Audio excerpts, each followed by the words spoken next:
Hello everyone, आप सभी का स्वागत है आज की इकोनॉमिक्स के रिवीजन क्लास में।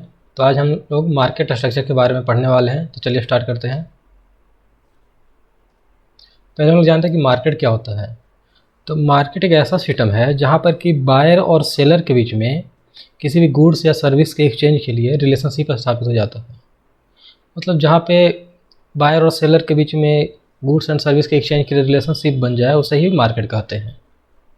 और मार्केट के लिए फिजिकल लोकेशन मैंडेटरी नहीं है, क्योंकि आजकल मार्केट जो है ऑनलाइन भी एग्जिस्ट करता है। जैसे कि आप जान ही रहे हैं, फ्लिपकार्ट हो गया, अमेजन हो गया, ये सब ऑनलाइन मार्केट ही है। और मार्केट के लिए सबसे मोस्ट क्रिटिकल फैक्टर क्या है? प्राइस। क्योंकि जहाँ पे प्राइस कम होगा वहीं पे मार्केट स्थापित हो जाएगा। अब मार्केट के क्लासिफिकेशन देखते हैं। पहला है परफेक्टली कम्पिटिटिव मार्केट। मतलब ये क्या है? पूर्ण प्रतियोगिता वाला मार्केट। इसमें क्या होता है? इसमें जो है बायर और सेलर दोनों की संख्या बहुत अधिक रहती है। इसके कुछ कैरेक्टरिस्टिक्स देखते हैं। क्या होता है इसमें? परफेक्टली कम्पिटिटिव मार्केट में इसमें प्रोडक्ट जो होते हैं होमोजीनियस होते हैं, मतलब गुड्स आइडेंटिकल होते हैं। साथ ही नए फर्म को एंट्री करने के लिए इसमें ज़्यादा बैरियर नहीं होता है, फ्री एंट्री कर सकते हैं, एग्जिट भी कर सकते हैं। और साथ ही इसमें क्या होता है कि इसमें ग्राहक को जो है फुल इन्फॉर्मेशन होता है मार्केट के बारे में, परफेक्टली कम्पिटिटिव मार्केट में। और साथ ही प्रोडक्ट जो होते हैं वो फिक्स्ड मार्केट प्राइस पे सेल होते हैं। तो ये कुछ कैरेक्टरिस्टिक्स हैं परफेक्टली कम्पिटिटिव मार्केट का। और इसमें एक और है कि प्रॉफिट मार्जिन जो सेलर का होता है वो बहुत कम ही होता है, क्योंकि इसमें कम्पिटिटिव बहुत है, इसमें कंपटीशन बहुत ज़्यादा है इस मार्केट में। तो इसमें क्या हो जाता है कि ग्राहक को तो अधिक लाभ हो जाता है, लेकिन विक्रेता को ज़्यादा लाभ नहीं हो पाता है। इसमें तो कभी कभी ऐसा होता है कि वस्तु को मतलब जिस मूल्य पर ख़रीदा है उसी मूल्य पर भी बेचने की नौबत आ जाती है कभी कभी। आगे हम देखते हैं इम्परफेक्टली कम्पिटिटिव मार्केट के बारे में। इसके कुछ टाइप्स हैं, जैसे कि पहला है मोनोपोली। मोनोपोली क्या है? कि इम्परफेक्टली कम्पिटिटिव मार्केट है। इसमें क्या होता है कि इसमें सेलर तो एक ही होता है बट बायर्स इनफाइनाइट होते हैं। तो इसे क्या होता है? मोनोपोली इसको कहते हैं। इसके कैरेक्टरिस्टिक्स की बात करें तो इसमें जो एंट्री करने के लिए नए फर्म का उसके बहुत सारे बैरियर होते हैं, क्योंकि इसके लिए कभी पेटेंट की आवश्यकता पड़ जाती है, फिर लाइसेंस ज़रूरी हो जाती है। तो इसमें मोनोपोली मार्केट में एंट्री के लिए नए फर्म्स को बहुत दिक्कत होती है।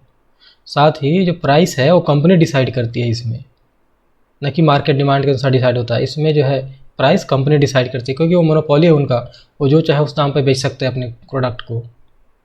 साथ ही इसमें गुड्स जो होते हैं इनइलास्टिक हो जाती है, मतलब बेलोच हो जाती है वस्तुएँ। क्यों? क्योंकि जो है इसमें कंज्यूमर्स को यहीं से ख़रीदने के अलावा और कोई दूसरा चॉइस ही नहीं बच जाता है।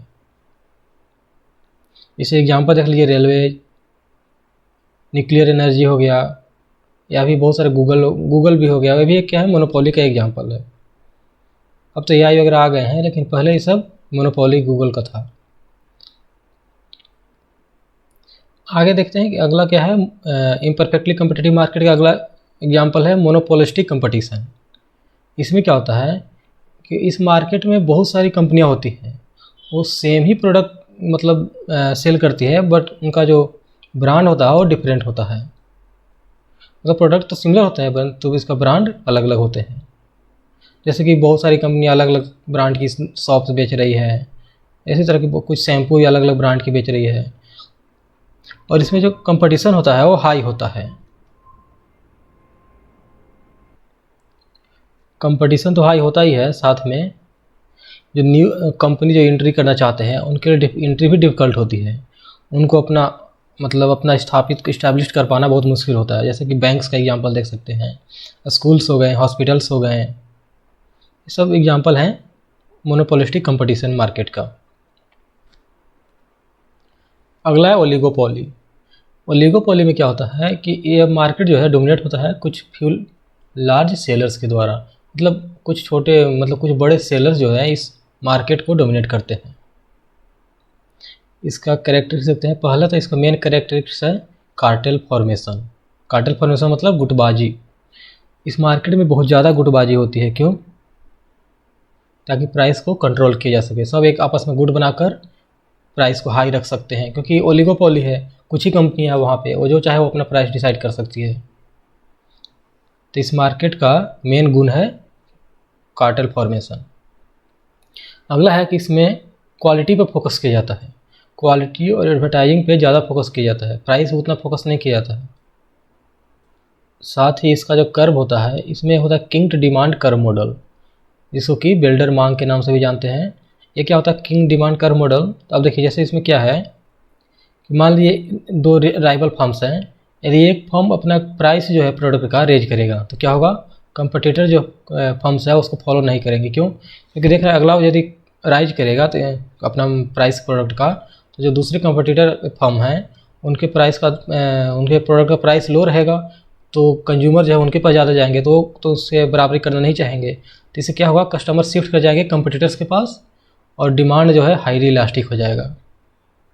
और यदि एक कंपनी अपना प्राइस जो है लो करती है तो कंपटीटर्स जो कंपनियां हैं वो उसको मैच करने की कोशिश करेंगी, जिससे क्या होगा, लोग ज़्यादा सामान खरीदेंगे, जिससे मार्केट शेयर में थोड़ा सा लाभ होगा और इससे डिमांड जो है इनइलास्टिक बन जाती है। अब देखिए इसमें क्या हो रहा है, इसमें दो डिफरेंट रिएक्शन हो जा रहा है। प्राइस रेज करने पर हाईली इलास्टिक हो जा रहा है और प्राइस लो करने पर इनइलास्टिक हो जा रहा है। इसकी वजह से क्या हो जाता है, इसका जो कर्व है वो बेंड हो जाता है, जिस मतलब किंग हो जाता है, इसलिए इसको क्या बोलते हैं, king demand curve model. Example देख लीजिए, जैसे टेलीकॉम कंपनी आ जो गई, अभी मेनली क्या चलता है, जियो चलता है या एयरटेल चलता है, या बड़े बड़े कॉरपोरेशन हो गए, वो भी क्या है, एक तरह से ओलिगोपोली है उनका मार्केट पे। अब हम कुछ स्पेशलाइज्ड मार्केट के बारे में पढ़ते हैं।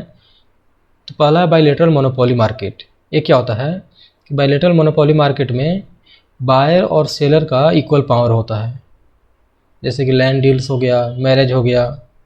दूसरा है बायर मार्केट्स। इसमें क्या होता है कि बायर को इसमें प्रॉफिट होता है बायर मार्केट में। कहने का मतलब ये सप्लाई बहुत अधिक हो गया तो इसका प्राइस कम हो जाएगा, तो बायर को सस्ता मिलेगा, तो बायर का प्रॉफिट होता है इसमें।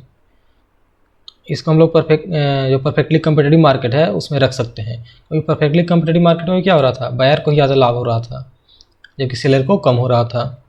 अगला है डबल सेलर मार्केट। इसमें क्या होता है, इसमें डबल सेलर मार्केट में only two seller sell a particular product और सर्विसेज। मतलब इसमें सेलर केवल दो ही होते हैं जो कि एक पार्टिकुलर प्रोडक्ट और सर्विस सेल करते हैं। जैसे कि आप एयरक्राफ्ट इंडस्ट्री देख लीजिए, एयरक्राफ्ट इंडस्ट्री में क्या है, मेनली अभी क्या है, बोइंग और एयरबस है, दोनों मिलकर ही पूरे मार्केट को संभाले हुए हैं। तो सेलर तो दो हैं लेकिन प्रोडक्ट और सर्विस इनका केवल एक पार्टिकुलर है, एयरक्राफ्ट। अगला है थीफ मार्केट, जिसको हम लोग चोर बाजार के नाम से भी जानते हैं। इसमें क्या होता है कि डैमेज और ओल्ड गुड जो होता है उसको खरीदा जाता है, या तो होलसेल पे खरीद या पूरा होलसेल पे खरीद लिया और उसको रिटेल में सेल बेच दिया जाता है। ये जो होता है लीगल होता है, चोर बाजार जो होता है लीगल होता है, ये ध्यान रखिए। तो चलिए आज का क्वेश्चन देख लेते हैं। In which market structure is cartel formation most common. मतलब किस मार्केट स्ट्रक्चर में जो गुटबाजी है वो कॉमन है। पहला है परफेक्ट कंपटीशन में, या मोनोपोली में, या ओलिगोपोली में, या मोनोपोलिस्टिक कंपटीशन में। तो बस आज के लिए इतना ही। अगले क्लास में फिर से मिलेंगे, तब तक के लिए जय हिंद।